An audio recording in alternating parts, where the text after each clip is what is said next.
Thumbnail দেখে আশা করি বুঝতে পেরেছেন আজকের ভিডিওটা কোন টপিক নিয়ে। অনেকদিন ভিডিও না আসার কারণে আমি দুঃখিত। তো এখন থেকে রেগুলারলি কিন্তু এরকম ভিডিও আসতে থাকবে। আর এই ভিডিওতে যারা ক্লিক করেছেন আমি জানি আপনাদের প্রত্যেকেরই কিন্তু ব্যাংক অ্যাকাউন্ট ফ্রিজ হয়ে গিয়েছে, সেই কারণেই কিন্তু আপনারা এই ভিডিওতে ক্লিক করেছেন। তো আজকের ভিডিওতে আমি বলবো আপনাদের যে কোনো কারণে যে কোনো কারণে জুয়ো সাট্টা, ইউএসডিটি সেল, ডলার সেল কিংবা যে কোনো কারণে আপনাদের ব্যাংক অ্যাকাউন্ট যদি ফ্রিজ হয়ে যায় বাইরের স্টেট থেকে, মানে সাইবার ক্রাইম পুলিশ ডিপার্টমেন্ট থেকে আপনাদের ব্যাংক অ্যাকাউন্ট যদি ফ্রিজ হয়ে যায়, কিভাবে আপনারা আনফ্রিজ করবেন সেই সমস্ত স্টেপই কিন্তু আজকের এই ভিডিওতে বলবো।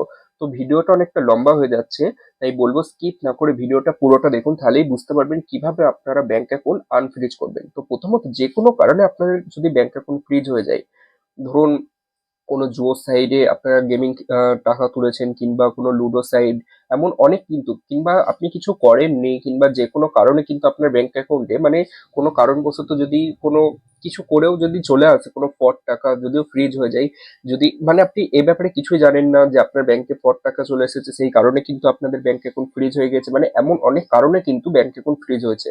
আর এটা কিন্তু এখন একটা কমন সমস্যা যে ব্যাংক অ্যাকাউন্টটা ফ্রিজ, এটা একটা কমন সমস্যা। আপনি যাকে জিজ্ঞেস করবেন না কেন, অধিকাংশ মানুষেরই কিন্তু এখন এরকম ব্যাংক অ্যাকাউন্ট ফ্রিজ হয়ে যাচ্ছে, কারণ পুরো চারিদিকে যা স্ক্যামার শুরু হয়েছে, এই স্ক্যামাররা কিন্তু আপনাদের ব্যাংকে তার পর টাকাটা পাঠিয়ে দেওয়ার পর বিন্দাসে ঘুরছে। কারণ সমস্যা হচ্ছে কাদের, যে সাধারণ মানুষদের, কারণ তাদের হয়রানি হচ্ছে। কারণ ব্যাংক অ্যাকাউন্টটা আনফ্রিজ করতে আপনাদের যা সমস্যা হবে, যদি আপনারা সঠিক স্টেপে যদি যে কটা পয়েন্ট বলবে এই কটা স্টেপ যদি ফলো করেন, তো তাহলে ইজিলি ব্যাংক অ্যাকাউন্টটা আনফ্রিজ হয়ে যেতে পারে। আর যদি আপনারা যে ভাবেন যে করবোই না ব্যাংক অ্যাকাউন্ট আনফ্রিজ, তো তাহলে কিন্তু পরবর্তীকালে কিন্তু সমস্যা হতে পারে। তো দেখুন, ব্যাংক অ্যাকাউন্ট যদি ফ্রিজ হয়ে যায় যে কোনো কারণে, তো প্রথমত আপনি মানে টেনশন করবেন না যে পুলিশ আপনাকে অ্যারেস্ট করবে, এমনটা কিন্তু নাই।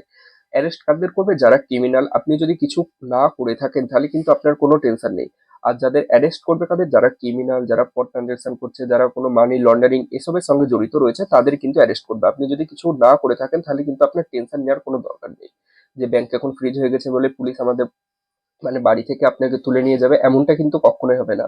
দেখুন, ব্যাংক অ্যাকাউন্ট যদি ফ্রিজ হয়ে যায়, তো প্রথমত আপনি কি করে বুঝবেন ব্যাংক অ্যাকাউন্ট যদি ফ্রিজ হয়ে যায় কিংবা ব্লক হয়ে যায় কিংবা ডেবিট ফ্রিজ হয়ে যায়? যখন আপনি কাউকে টাকা পাঠাতে যাবেন, যখন ওই টাকাটা ফেলড হয়ে যাচ্ছে বারবার ট্রানজেকশন, তখন কিন্তু আপনি বুঝতে পারবেন যে আপনার ব্যাংক অ্যাকাউন্ট ফ্রিজ হয়ে গিয়েছে। তো আপনি ব্যাংকে গেলেন, কি কারণে যদি ব্যাংক অ্যাকাউন্ট ফ্রিজ হয়ে যায় ওরা যদি বলে তো খুবই ভালো, নাহলে কিন্তু আপনাকে প্রেসার দিতে হবে ব্যাংকের উপর যে কেন আমার ব্যাংক অ্যাকাউন্টটা ফ্রিজ হয়ে গেছে, আপনি বলুন কি কারণে এবং কোন ট্রানজেকশনের জন্য এবং কোথা থেকে।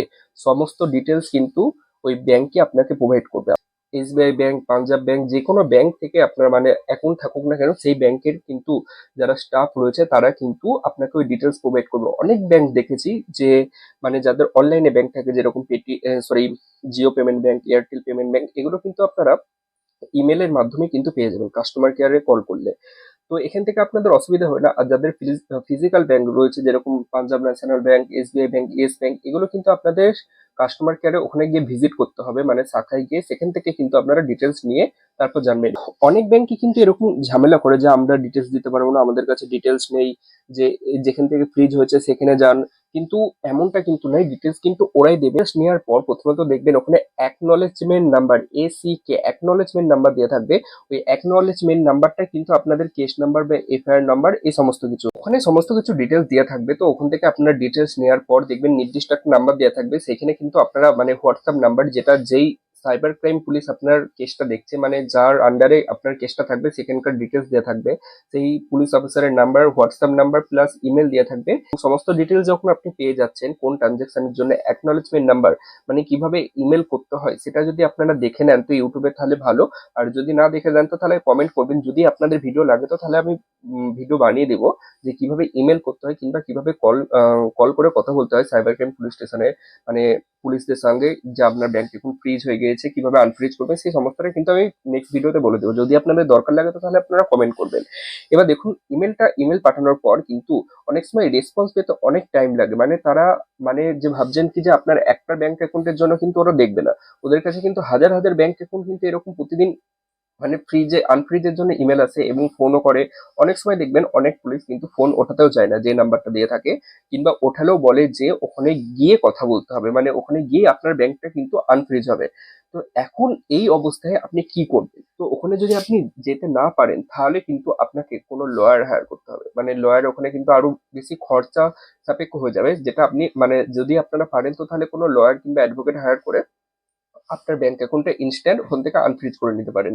এবার যদি আপনারা তাও না পারেন তো তাহলে আপনাকে কি করতে হবে, কল করে রিকোয়েস্ট করতে হবে, স্যার আমার পক্ষে অতদূর যাওয়া সম্ভব নয়, আমি ইমেলে আপনাকে সমস্ত ডিটেলস ওখানে প্রোভাইড করে দিচ্ছি, আপনি কাইন্ডলি একটু দেখে আমার ব্যাংক অ্যাকাউন্টটা আনফ্রিজ করে দেওয়ার ব্যবস্থা করুন। এইটা কথা বলার পর আপনার কেসটা রয়েছে, ওরা যদি ভালো মতো হয়তো যদি ভালো হয়তো তাহলে কিন্তু আপনার এই কেসটা কিন্তু ওরা কিছুদিন পর কিন্তু দেখবে, এবং যদি আপনি কোনো দোষ না করে থাকেন, যদি আপনি কোনো দোষ না করে থাকেন তাহলে কিন্তু ইজিলি আপনার ব্যাংক অ্যাকাউন্টটা আনফ্রিজ হয়ে যাবে, ওরা ইমেল পাঠিয়ে দিবে আপনার ব্যাংক অ্যাকাউন্টে এবং আপনার ব্যাংক অ্যাকাউন্টটা কিন্তু আনফ্রিজ হয়ে যাবে। এইবার অনেকে ভাবেন যে এই একটা স্টেপ যেটা সব থেকে এখন বেশি হচ্ছে, যে অনেকজনেরই কিন্তু এই ইমেল এবং চ্যাটের মাধ্যমে কিন্তু অনেকজনের ব্যাংক অ্যাকাউন্ট আনফ্রিজ হয়ে গেছে।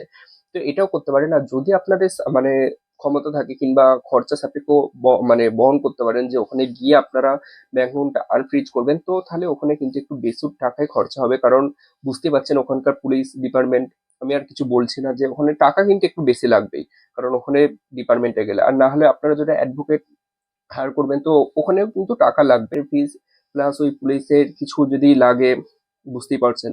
এইভাবে কিন্তু আপনারা ব্যাংক অ্যাকাউন্ট আনফ্রিজ করতে পারবেন।